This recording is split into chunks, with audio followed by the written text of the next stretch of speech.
GMO adalah yang disebut dengan genetic modified organism. Ya, nah GMO ini mempunyai perusahaan. Nah, bayangin, sebetulnya kita menghidupkan sayur dan buah itu karena anugerah alam. Tapi ada orang yang serakah nih, ada orang yang serakah, yang panennya mau sepanjang tahun. Jadi kalau perlu musim durian dari bulan Januari sampai Desember. Dia nggak ikhlas kalau musim durian itu di musim panas. Karena permintaan kedelai di dunia tinggi. Ya, permintaan jagung tinggi. Jadi dia kalau bisa, kalau yang tadinya panen setahun 2 kali, kalau bisa setahun bisa panen 3 atau 4 kali. Jadi atas keserakahan manusia dan permintaan konsumsi yang tinggi, maka diciptakanlah ras. Nah, istilah ras. Genetik tertentu dari tanaman-tanaman ini, dan tentu saja ada harga yang harus dibayar. Karena apa? Tanaman-tanaman ini adalah tanaman yang kebal dengan hama. Nah, ini yang menarik, kebal dengan hama. Jadi mereka menggunakan yang disebut dengan glifosat. Nah, glifosat ini adalah bukan sekedar pestisida, tetapi juga anti hama yang sangat ampuh. Jadi tanamannya ini tegap perkasa, menantang musim dan menantang cuaca. Ya, istilahnya begitu. Nah, problem dengan penggunaan glifosat itu yang menjadi masalah. Karena glifosat ternyata pada penelitian pada mencit, pada binatang, kita baru sampai uji klinis di hewan, karena tidak elok kalau uji klinisnya di manusia.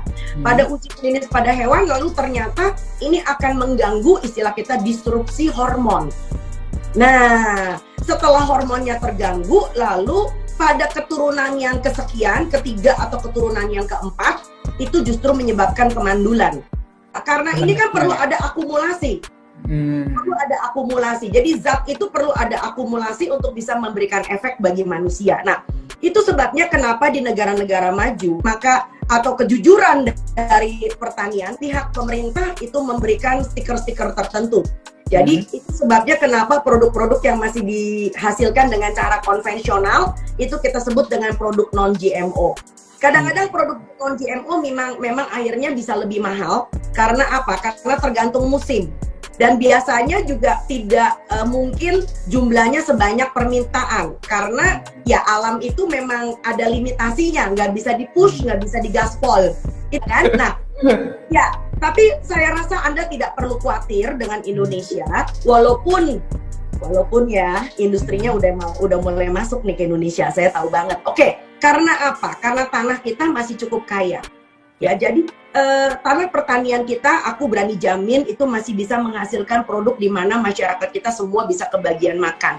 Asal kita juga bersedia untuk mengkonsumsi sumber pangan yang beragam. Nah, GMO ini menjadi naik daun karena ngeyelnya manusia. Ya, yang saya takutkan adalah satu, misalnya nih, kalau Anda maksa Anda makan kudu ada nasi. Suatu hari beras bisa menjadi GMO loh. Ya. Nah, itu dia, itu yang kita takutkan, apalagi hamanya banyak di Indonesia.